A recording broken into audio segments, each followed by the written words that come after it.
people, it's Crystal, your very own personal beauty pro. I actually am a professional makeup artist, and along the way I've also become a licensed esthetician and hairstylist. My primary work is in what's called advertising or commercial work.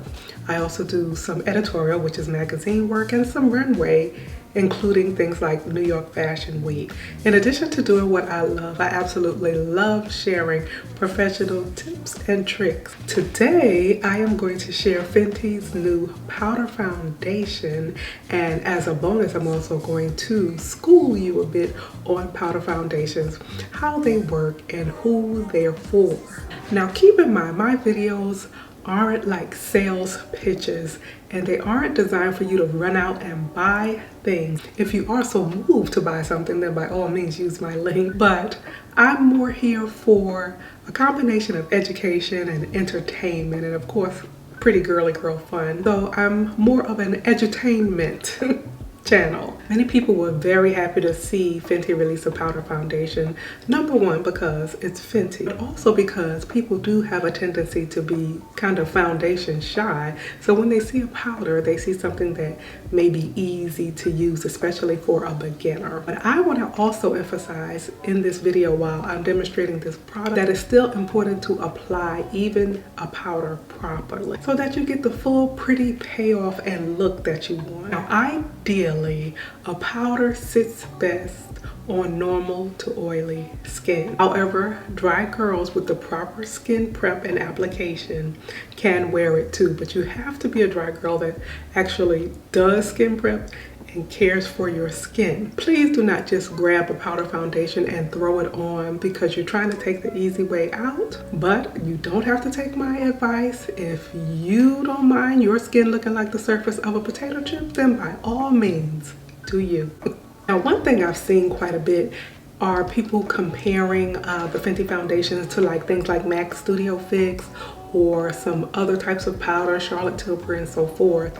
I'm not going to exactly do that today, and I'll explain why. MAC Studio Fix foundation and Fenty foundation are in two different categories.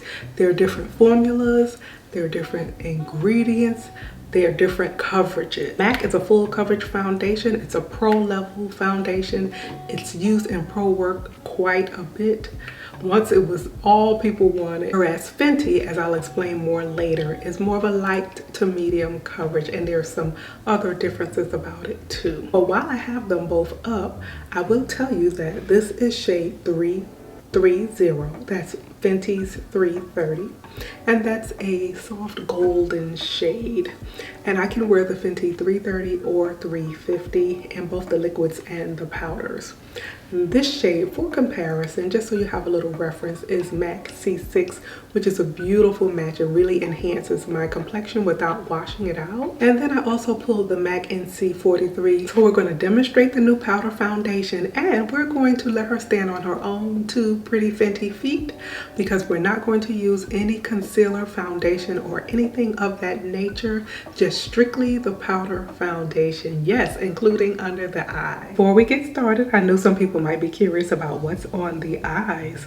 On the inner corner, that gorgeous gold with a little whisper of money green, is the famous Trophy Wife. And the other two shades, the beautiful orange is Mimosa Sunrise, and that juicy fuchsia is Sangria Sunset. I also have the 330 and the 350 in the hydrating Longwear Fenty foundation. I did have their original formula. I did a review on it and a follow-up on it. It was not my favorite. I think it needs some tweaks. It was not drying, even though it's matte, but there were some things about the wear and the finish that I didn't particularly care for, but this particular one I like a lot better. But while we're talking about shade, I'm hearing a lot of people express concerns that their shade in the various Fenty liquids are not exactly coming across in the powders. It's just the nature of products. A liquid and a powder or even from liquid to liquid, depending on the formula, they're not necessarily going to be able to be formulated in the identical color because there are different ingredients, different pigments and things like that that affect the shade. So a good brand, which Fenty has proven to be, is going to try their best to make the shades close together from number to number, but sometimes from formula to formula there will be some variance. So today I started skin prep with the Charlotte Tilbury Magic Cream, and now my next step is going to be the Fenty Soft Silk Hydrating Primer. We're going to start with the Fenty 330, which is more my overall shade. And there's a number of ways you can apply this. You can apply it with a big fluffy brush, which people like to use because of ease of use. This one is one of my Coyuto brushes and it's big, fluffy, and fabulous. But keep in mind, that's not going to give you the full payoff of a foundation. That's going to give you a sheerer application of color, and you'll have to work longer to build up the layers. So today I'm going to use a sponge, which I really feel is more ideal for a powder foundation if you want a smooth, even, flawless look. The other thing we're not going to do is doctor up the foundation. In other words, we're not going to use concealer and foundation or any accompanying products. I really want you to see the foundation in action itself. And also, when I show you products, I want to see how the products perform on their own without any of the usual assistance or doctoring it up. And then in your everyday routine, you can add all the extras that you normally would. And remember, I always preach to clean these sponges. These sponges can and should be washed. We're going to start by pressing it and building it up. Rather than swiping and dragging, I am going to stipple it on so that we get a nice dense application. We smooth out the skin. What I found is that the coverage is definitely light to medium. No matter how much I built it up, I would still rate it a medium coverage. So if you have any blemishes or discoloration, you are going to want to use concealer, and you would conceal or camouflage or correct those areas first. It does a soft perfecting of the skin. So before I go on to complete the face, I wanted to pause so you could see the difference between the undone side and the Fenty powder foundation side. As you can see, it's created a smooth golden effect, and it's nice and soft and matte. I didn't find that the powder was drying. Some powders can be, but I did not find that it created any additional dryness. If I have a little flaking around the nose area, that is peeling because I actually did a peel. If you have any flaking or peeling, you want to address that first, not just try to put product on top and then say it's catching onto my dry patches. You shouldn't have dry patches by the time you proceed with your makeup. So that's the foundation fully applied. As you can see, it instantly refines the face, and whenever you refine the complexion, your eyes pop. So any eyeshadow or lip products that you apply, they look much more polished and pretty. So yet another benefit of wearing foundation, and I do have a video coming up soon about why people are afraid of foundation, how to get over that, and some of my favorite foundation. But I digress. So we're going to take the lighter shade, which was the 235. So I'm going to switch from sponge. I could still use a sponge, but for this to be more targeted, I'm going to switch to a brush. And I'm just going to tap lightly under the eye and build up a little coverage there. For cheeks, let's use Ginger Binge and Moscow Mule. For that, I'm going to use my Sonia G Sculpt 2, which is a nice fluffy fan brush. I love fan brushes for blush application because it really just skims over the cheek perfectly without getting too much blush all over the cheek.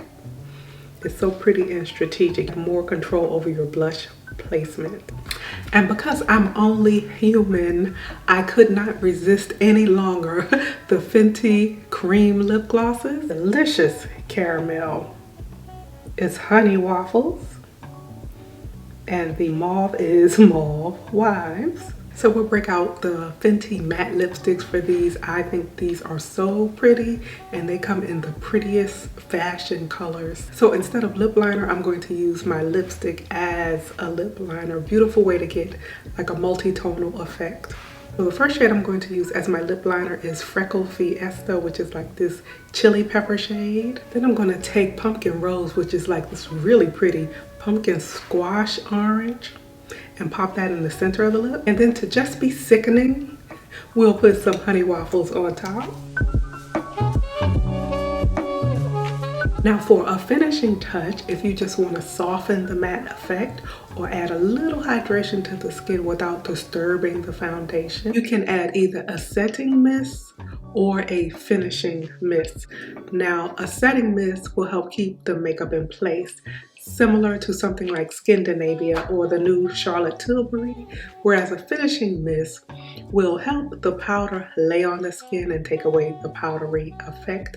And if it's a good one, it will help it cling, but it won't extend the wear to the extent that a setting spray would. I do have the often imitated, never duplicated MAC Fix Plus, and I was actually torn whether to use Old Faithful or to really stunt for the camera and wear one of the shimmering Fix Plus, either the gold or the bronze, but I don't want to doctor up the foundation too much, so I'll just use the regular. And again, MAC Fix Plus comes out of the container at about 100,000 miles per hour, so make sure you have it really far away from the face and spray it up into the air and let it gently fall. Otherwise, you risk droplets or ruining your makeup. So some closing thoughts on the Pro Filt'r Powder Foundation from Fenty. It's a lightweight, smooth, light to medium coverage powder foundation. It's going to give you a true matte finish.